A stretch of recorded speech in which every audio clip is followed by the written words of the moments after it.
اللہ تبارک و تعالی خود اپنے پاک کلام میں ارشاد فرماتا ہے ان اللہ و ملائکتہ یصلون علی النبی، اللہ فرماتا ہے اے لوگو، اے بندو، میں اور میرے فرشتے درود و سلام بھیجتے ہیں اس غیب بتانے والے نبی پر۔ ماشاءاللہ ماشاءاللہ۔ خود اللہ فرماتا ہے، یہ حدیث میں آپ کو نہیں سنا رہا ہوں اس لیے کہ اس دور میں حدیث پر اعتراض کرنے والے بھی پیدا ہو گئے ہیں۔ کیا یہ چیز قرآن میں ہے جسے آپ بیان کرتے یا جس پر آپ لوگ عمل کرتے؟ آج اعتراض کیا جا رہا ہے حدیث میں ہے یا قرآن میں ہے۔ میرے پیارے، حدیث نہ قرآن سے الگ ہے اور نہ قرآن حدیث سے الگ ہے۔ واہ واہ واہ واہ، ماشاءاللہ ماشاءاللہ۔ اللہ تبارک و تعالی جس چیز کا حکم فرمائے اسے قرآن کہا جاتا ہے، جو نبی کی بارگاہ میں وقت ضرورت پڑنے پر آیت کریمہ کو نازل کیا، حضرت جبریل لے کر آئے سرکار کی بارگاہ میں جب جس وقت کی ضرورت پڑی۔ ماشاءاللہ۔ تو جس پیغام کو اللہ نے حضرت جبریل کے ذریعے سے نبی کی بارگاہ میں بھیجا پیارے، اسی کا نام قرآن ہے۔ ماشاءاللہ۔ اور جو چیز میرے آقا صلی اللہ علیہ وسلم نے اپنے زبان ترجمان سے فرمایا یا اس پر عمل کر کے دکھایا، اس کا نام حدیث ہے۔ کوئی مسلمان اس وقت تک کامل مسلمان نہیں ہو سکتا جب تک وہ حدیث پر عمل نہ کرے، واہ واہ واہ، ماشاءاللہ ماشاءاللہ۔ یا کوئی مسلمان اس وقت تک ایمان والا مسلمان نہیں ہو سکتا جب تک وہ مکمل قرآن پر عمل نہ کرے۔ مسلمان کے لیے دونوں چیزوں کا ماننا لازم و ضروری ہے۔ اگر ایک قرآن کو مانتا حدیث پر عمل نہیں کرتا تو بھی مسلمان نہیں، اور حدیث کو مانتا ہے قرآن کے خلاف عمل کرتا ہے تو بھی مسلمان نہیں۔ میں نہیں کہتا، اللہ تبارک و تعالیٰ خود ارشاد فرماتا ہے کہ میں اور میرے فرشتے درود و سلام بھیجتے ہیں اس غیب بتانے والے نبی پر۔ ماشاءاللہ ماشاءاللہ۔ اور خود بھیجتے نہیں ہے بلکہ آگے کی آیت کریمہ میں خود اللہ رب العزت یہ حکم فرما رہا ہے اپنے غلام بندوں کو، نبی کے غلاموں کو، یا ایھا الذین آمنوا، اے ایمان والو، صلو علیہ وسلموا تسلیما، تم بھی خوب خوب درود و سلام بھیجو۔ قرآن کے الفاظ میں بول رہا ہوں میرے بھائی، اس لیے نہ قرآن حدیث سے الگ ہے نہ حدیث سے الگ ہے۔ عاشق زار فرماتا ہے میں مانتا ہوں اے عقل والو اور میرا محمد خدا نہیں ہے۔ زندہ باد زندہ باد۔ میں مانتا ہوں عقل والو اور میرا محمد خدا نہیں ہے، اور مگر دلوں میں یہ نقش کر لو کہ خدا سے وہ بھی جدا نہیں۔ ماشاءاللہ ماشاءاللہ، زندہ باد زندہ مگر باد۔ دلوں میں یہ نقش کر لو کہ خدا سے وہ بھی جدا نہیں ہے۔ میرا محبوب وہی بولتا ہے جو میرا رب اپنے محبوب سے بلوانا چاہتا ہے۔ ماشاءاللہ ماشاءاللہ، زندہ باد زندہ باد۔ اللہ کے رسول کی زبان سے وہی لفظ ادا ہوتا ہے جو رب کو پسند ہے، رب خود سننا چاہتا ہے، میرا محبوب وہی لفظ بولتا ہے۔ تو گویا اللہ کے نبی صلی اللہ علیہ وسلم نے ارشاد فرما دیا کہ اللہ تبارک و تعالی جسم اور جسمانیت اور مکانات سے پاک ہے۔ میرا رب مکان سے بھی پاک، جسم سے بھی پاک، اولاد سے بھی پاک، माँ बाप से भी पाक, सारी कायनात से भी पाक, न उसका कोई औलाद है, न वो किसी का बेटा है। मेरे भाई कुर्बान जाओ हदीस रसूल पर। आका सल्लल्लाहु अलैहि वसल्लम इरशाद फरमाते हैं कि जब नमाज का हुक्म आया, अल्लाह तबारक व तआला ने इरशाद फरमाया अकीमुस्सलाह, नमाज को कायम करो। अल्लाह ने सिर्फ कुरान में कायम करने का हुक्म दिया है, नमाज पढ़ने का हुक्म अल्लाह ने नहीं दिया। सिर्फ कायम करने का हुक्म अल्लाह तबारक व तआला ने फरमाया। अगर कायम करने का तरीका मिला है तो वो मदीने वाले आका से मिला। वाह वाह वाह वाह, माशाअल्लाह माशाअल्लाह। नमाज कायम करने का हुक्म अल्लाह ने अता किया और नमाज अदा करने का तरीका मेरे महबूब ने मुझे अता किया। वरना नमाज कैसी पढ़ी जाएगी, चलते चलते पढ़ का भैया पसंद आया होता है। अरे 25 मिनट है, अति उम्र आ गई, अभी तक टाइम मेरा फिक्स नहीं हुआ, लेकिन आज इस स्टेज पर टाइम फिक्स किया गया है इंशाअल्लाह, और फिक्स टाइम पर खत्म करूंगा। इसलिए कि हर आदमी जानता है मौलाना शहजाद कम से कम जब 1 दर्जन नाज शरीफ पढ़ते हैं तब उनकी आवाज खुलती है, और एक दर्जन नाज शरीफ पढ़ने के लिए कम से कम 1 घंटे का समय चाहिए। मैं वक्त लेना आप लोगों का नहीं चाहता। मैं अर्ज कर रहा था कि अल्लाह तबारक व तआला ने कुरान में नमाज के मुतालिक इरशाद फरमाया अकीमिस्सलाह, नमाज कायम करो। लेकिन किस तरह कायम करोगे? चलते चलते या बैठे बैठे या लेटे लेटे? कैसे कायम करोगे? एक मर्तबा एक शख्स नमाज पढ़ रहा था अपने घर में, और घर के लोग सब जाहिल थे। पहले कहीं किसी को नमाज पढ़ते देखा था तो दिल में ये शौक पैदा हुआ कि इनके घर में तो सब नमाजी है, बच्चा बच्चा नमाज पढ़ रहा है। अगर हम भी नमाज पढ़ते तो इंशाअल्लाह ताला मेरा घर भी देखकर पूरा नमाजी हो जाता। तो वो बेचारे आए, आने के बाद वजू किया और अपने घर में नमाज पढ़ना शुरू कर दिया। इतने में एक छोटा उनका भाई था जो समझदार था, बालिग के करीब पहुंच चुका था। जब उसने देखा कि अब्बा कभी खड़े होते हैं, कभी झुकते हैं, कभी जमीन पर गिर पड़ते हैं, तो दौड़ते हुए चच्चा के पास गया। कक्का चच्चा, तो कहने हाँ भैया बताओ क्या बात है? तो कहने लगता है अब्बा के पेट में बहुत ज्यादा दर्द होता है। कबहू निहुरत है, कबहू जमीन पर गिर जाते हैं, तो कहीं फिर ठाड़ हो जाते हैं। चलो देखो तो कहा बाबा। अब वो बेचारे, उनको क्या पता कि घर में क्या हो रहा है। भाई जब पहले से जब कोई नमाज घर में पढ़ते हो तो उनको तरीका मालूम हो कि वो नमाज की नियत बांधकर नमाज पढ़ रहा है।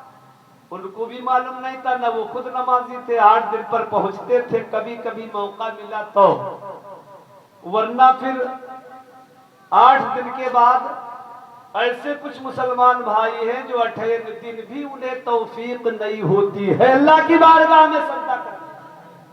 8वें दिन में तौफीक नहीं थी। और अगर बात पर आ जाए तो बड़े बड़े मौलाना फेल हैं उनके साथ। बड़े बड़े मौलाना नहीं, मुफ्ती लोग उनका फेल कह जाए। ऐसे ऐसे अल्फाज बोलते हैं जाहिलाना, भाई वो सवाल का जवाब हमारे पास कहाँ है? हम तो कुरान और हदीस से आपको जवाब देंगे ना। अब आप अधलक्कड़ जवाब हमसे मांगिए तो हम कहाँ दे पाएंगे? समझे? लिहाजा मेरे प्यारे, वक्त बहुत नाजुक है। मैं एक जानवर के जरिए से नबी के इश्क और मोहब्बत और नबी के से लगाव को आप लोगों के सामने जाहिर करना चाहता हूँ। हो सकता है अल्लाह ताला आप लोगों के समझ में बिठा दे और आप उस जानवर से नसीहत हासिल कर लें, तो इंशाअल्लाह ताला उम्मीद करता हूं कि हमारा माहौल कुछ सुधर जाएगा। आइए उस जानवर के जरिए से नसीहत हासिल करें। किसी आशिक ने फरमाया है कि रोने वालों पोंछ लो आंसू और मिलकर खुशी मनाओ, नबी जी आ गए हैं, नबी जी आ गए हैं। कह दो सुभान अल्लाह। अभी 11 मिनट बाकी। माशाअल्लाह रोने वालों पोंछ लो आंसू, मिलकर खुशी मनाओ, नबी जी आ गए हैं, माशाअल्लाह माशाअल्लाह। नबी जी आ गए हैं। और गम के मारो अब न कराहो, और झूम के नगमे गाओ, नबी जी आ गए हैं, नबी जी आ गए हैं। और उस नबी को अल्लाह ने मकाम कैसा अता फरमाया, शेर के अंदर आप हजरात समाप्त करेंगे। अता इरशाद। नबी जी आ गए हैं तो कैसी खुदाई पाई, अरे जिब्रील आए दरबार है, और यासीन ताहा वाले कितनी निराली तेरी शान है, और इस्लामी झंडे लहराओ, अरे भर भर थाल लुटाओ, नबी जी आ गए हैं, माशाअल्लाह माशाअल्लाह। नबी जी आ गए हैं, इस्लामी झंडे लहराओ, भर भर थाल लुटाओ, नबी जी आ गए हैं। और ये मदीने वाले का करम है मेरे भाई कि हम और आप आज अपने आप को एक मुमताज मखलूक के अंदर गिने जाते हैं। माशाअल्लाह तमाम कौम में मुमताज, तमाम इंसानियत में मुमताज, माशाअल्लाह। और क्यों न हो, इसलिए कि हम ईमान वाले हैं। सुभान अल्लाह। जिंदाबाद जिंदाबाद। बैठते उठते चलते फिरते हर वक्त हमारा अमल इस तरह रहता, और हम और आप रखने की कोशिश करते हैं कि कहीं सुन्नते मुस्तफा के खिलाफ कोई अमल हमारा ना हो जाए। हम वक्त हमारे और आपको इस चीज की फिक्र रहती है। प्यारे कुर्बान जाओ, अगर दिल में नबी की मोहब्बत है, नबी की इश्क है, तो हमारा अमल भी काबिल कबूल है, हमारी इबादत भी काबिल। माशाअल्लाह माशाअल्लाह। जिंदाबाद जिंदाबाद। और दुनिया में रहकर दौलत हो या न हो, लेकिन हर मुसलमान के दिल में ये एक ख्यालात बना हुआ है, यकीनी तौर पर ईमानी रूहानी से अपने दिल के अंदर वो इस चीज का हमेशा ख्याल किया करता है कि काश अगर मदीने वाले की जियारत हो जाती। मेरे भाई, अगर दिल में आपके इरादा है मदीने जाने की, और दिल के अंदर आप इरादा रखते हैं, तो इंशाअल्लाह किस्मत में मदीने की हाजिरी हो या ना हो, मुझे यकीन है कि मेरे महबूब कब्र में हमें अपनी जियारत से मुशामिल जरूर। माशाअल्लाह माशाअल्लाह। फरमाता है, अता अता क्या फरमाता है आशिक़े ज़ात, तैबा मैं आऊं न आऊं ये मुक़द्दर जाने, तैबा मैं आऊं, तैबा मैं आऊं न आऊं ये मुक़द्दर जाने, और है यकीन कब्र में दीदार तुम्हारा। माशाअल्लाह माशाअल्लाह।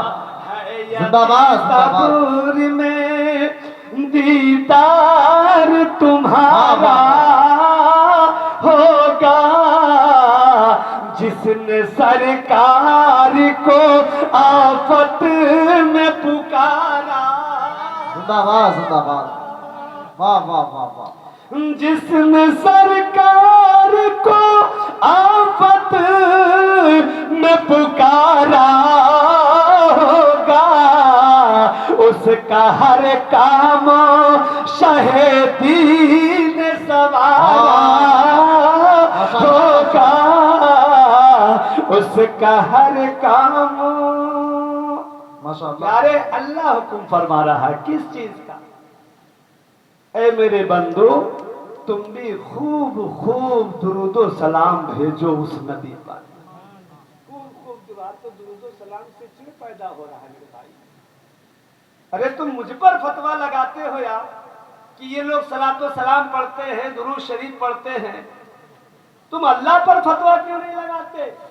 हुक्म अल्लाह दे रहा है तब मैं कर रहा हूं, कुरान कह रहा है।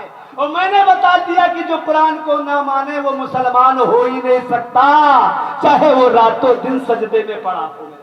माशाअल्लाह। शैतान से ज्यादा इबादत गुजार इस दुनिया में कोई नहीं था। उलमा बैठे हैं, पूछिए आप, रुए जमीन का कोई हिस्सा नहीं बचा है जहां उसने रब की इबादत न की। इतना बड़ा इबादत गुजार शैतान क्यों? अल्लाह की शान में गुस्ताखी की थी? नहीं। रब की शान में बेअदबी की थी, इस बिना पर शैतान बनाया गया? नहीं। फिर शैतान क्यों बना? अल्लाह की शान में बेअदबी करने से नहीं, बल्कि अल्लाह के हुक्म को न मानने से, जो अपने नबी की ताजीम का हुक्म फरमाया था। ताजीम न करने के बिना पर जन्नत में रहने वाला लानत का तौक डाल दिया गया और धक्के मारकर जन्नत से बाहर निकाल दिया गया। अब जो लोग नबी की ताजीम नहीं करते हैं वो कैसे दावा करते हैं कि हम जन्नत में जाएंगे? कैसे दावा करते हैं? नमाज के बिना पर जन्नत जाओगे? अगर नमाज के बिना पर जन्नत जाना होता तो सबसे पहले यजीदी जन्नत में जाता। वो जो है कि नहीं है? नमाज के बिना पर अगर जन्नत मिलती, रोजा के बिना पर जन्नत मिलती, हज और ज़कात के जन्नत बिना पर जन्नत मिलती, तो गालिबन नबी के दुश्मन सबसे पहले जन्नत में होते, जो नबी से मोहब्बत नहीं करते थे। अबू जहल, अबू लहब, उतबा, शेबा, इनसे ज्यादा खर्चा करने वाला कौन था? ये लोग जन्नती होते, लेकिन क्यों नहीं? इसलिए कि खर्चा तो करते थे लेकिन नबी से दुश्मनी रखते थे।